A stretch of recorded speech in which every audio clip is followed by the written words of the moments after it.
Good day, guys. Welcome to ENK Sports, and today I am joined by Hleza, and I go by the name of Kenzie. Please do not forget to subscribe, like, and also comment. Good day, sir, or rather, coach.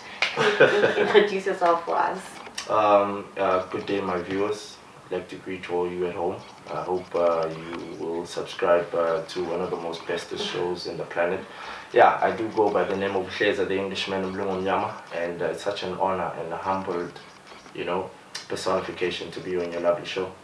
Amazing, amazing. Can you please tell us more about your, past within football, as we all know that you have been playing football for your entire life?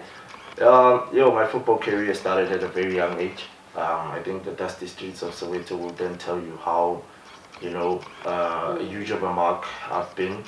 I think when we were playing one pole, there was another talent that was revealed, which then when I would play, I would still give analysis and do commentary while we are still playing, tell the other players on how things are going.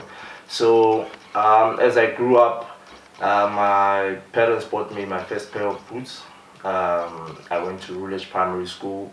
That's when, football started to intrigue me even much more, because I would play as a versatile player. They would play me as a winger, I would play as a centre back, a midfielder. It grew gradually. High school, it became even much more important. That's when, of course, some developments and academies started approaching me, and that's when Pele from our neighborhood, Bafana, Coach Bafana, that's what we call him, he saw the talent as well. He thought that maybe probably I could go to some institutions so that they can help me out. Raida Mufukeng also saw me, and then I made a good sudden move, and then all of a sudden Ebenezer was right at my doorstep. That's when we started to play with some Glad African Championship teams, your ABC Municipal League teams, and that was great, because I even had a chance to be amongst one of the greatest coaches in South Africa, Dan Malisela, who used to coach TS Galaxy as well as Chiba United. Former Orlando Pirates man, legendary in football. And that's when Junio came to my doorstep. And then after Junio, Roger Dissar saw me when I was playing out in Tarfontein near Rand Stadium. Yes, that's when Highlands Park then started to say, you know what, this boy is very, very good. Tiki from Highlands Park then took me. Modderfontein was the place where we used to train. Commissioner Van Velach was the place where they would pick us up. And from there, that's when things started to take a toll and take a sudden turn. And then all of a sudden, Boston College approached me. There was some gentleman that gave me a bursary for sports administration. And then that's when, of course, football analysis even grew more. That's why they call me Hleza, the Englishman, merely because of my input in terms of football fraternity on the whole, so that's why it all started there. So that's Hleza, the Englishman, in a nutshell.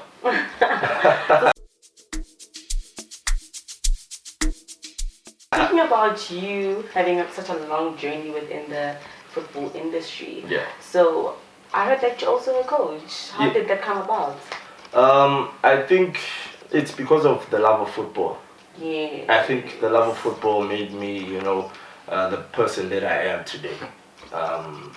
I would see young lads in the dusty streets, some of them with potential, full potential, a bright future prospect for our future in terms of our international side of things, our local side of things, amateur football, semi-pro, all the way to the top flight. And to tell you the truth, I was intrigued myself when I started to adhere to some of the things that I was taught in terms of football. So becoming a coach just fell in as I was going through my journey, and that's when I started to add in my tactics, my approach in the game, because knowledge also of the knowledge that I do have. So speaking about you having so much knowledge about local football, or rather even professional football, what has been that one thing that you had spotted that South Africa, or rather local football, is lacking for it to reach the top? In some other cases, I would see people trying to just make things not to be in the same way. When I'm putting it that way, I'm saying people are going behind other people's backs. People are paying money so that other people can go to the top. Whilst there's still talent here on our own, communities, neighborhoods, people who have raw talent who can then just be spotted and be put in there. I've seen those type of things, but it's nothing which is new under the sun as well. Because you do have people just who try to get behind back doors than the other ones as well. But I think discipline, from our players is very important and very key. It plays a very big major role, a significant one when we go forward. Dedication and also, of course, mental strength, mental fitness, and of course, attitude. It's all about the work ethic. And the hunger also. Yeah, the hunger, the work ethic, the desire, the zeal. How bad do you want it more? Discipline, just taking yourself and creating a different environment, an orthodox atmosphere, a hostile environment whereby you can then, go with the people that have the same attitude as you, positive mindset, so that you can be able to then be where you are. I've got a few lads right now who are playing in the Varsity Cup, Dumelo. You've got Rory Sang, and you've got Lilo.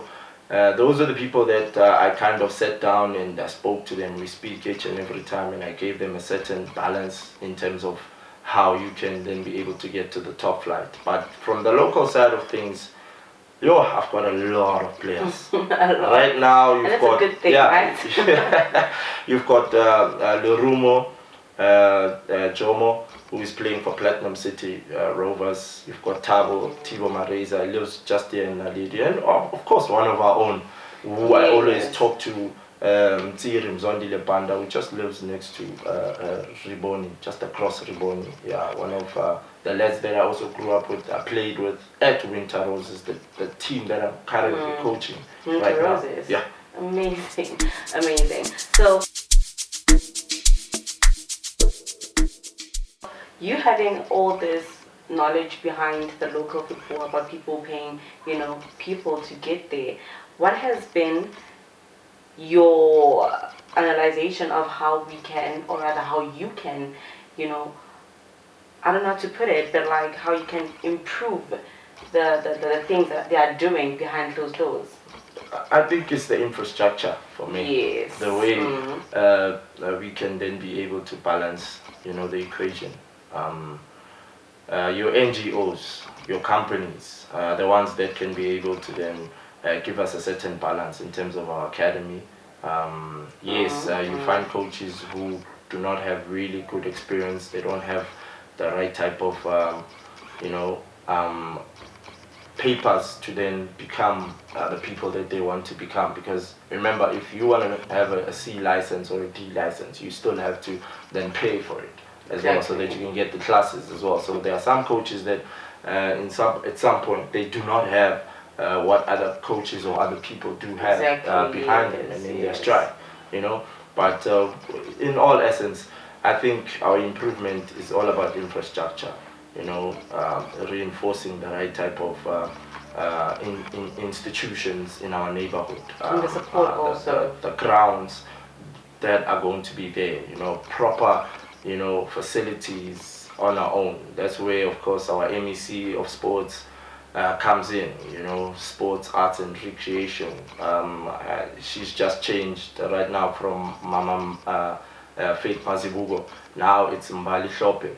And I think that she can also, play a significant role in terms of how things can plan out in terms of the local side of things, because there's a lot of things that we still need to change from our local stadiums, our local grounds, where kids can be able to then be safe and go there without hesitation, and of course with this pandemic and COVID-19 just coming out of the blue, there's uncertainty. It slowed down a lot of stuff. There's uncertainty of where things can go, Anyways, thank you so much for sharing so much knowledge about your football career. Yeah. So what's next for Hleza? No, right now, of course, I'm a football analyst. Mm-hmm. I'm a coach. I'm a radio presenter. If you want to listen to me, of course, you can go to SowetoFM.com. Oh, amazing! I've heard of it. I've heard of it. Yes, Soweto FM. That's where I do a show from Monday until Wednesday, from 12 until 2, called the Midday Business Talk Show with me, Hleza, the Englishman. That's what I do. In terms of the football analysis, I give out analysis in many tournaments. You've got the Water Sisulu Soccer Challenge, the Mashabo Festive Games, the June 16 Memorial Cup out in Meadowlands Zone 9 BRT. There's one that is coming up right now. It's called the Gussie World Cup out in Snake Park, Block 7. And it's 150,000 Rand to pull. And there's one right now at Glen, which is going to take place. It's 50,000 Rand Gussie tournament in Protea Glen Extension 3. That's where it's going to be held. The grounds are there. What I'm doing right now is right here in our own backyard, Club Colombia, CC. It's the last 4 this weekend, so I might be there. I might be at Prowls out in Katlehong. I might also be out in Orange Farm, so that's just it, that's what I do. I give analysis in terms of football, but of course the big major dream is to work alongside, of course, the great in the world of football. And that's the aim. Your Mark Gleason, your Caesar Mabenas, your Temba Tema as well, and of course abroad you've got the likes of Andy Townsend, Jim Baglin, Martin Taylor. So those are the people that, of course, I attend and listen to. That's why they gave me the name Englishman. The Englishman. Yeah, and that name came very strangely, because it was one day I was at Klipspruit Nike Center. There was a guy, Tabiso, who was doing commentary, and I was like, let me spice things up, because I know how to do this. Fully packed arena. I gave analysis with English, then he gave me that name. The Englishman. It fitted like a glove. The Englishman. So that was it from ENK Sports. We had Mr. Hleza, the Englishman rather. Thank you so much, and I go by the name of Kenzie. Please do not forget to like, subscribe, so as comment. Thank you.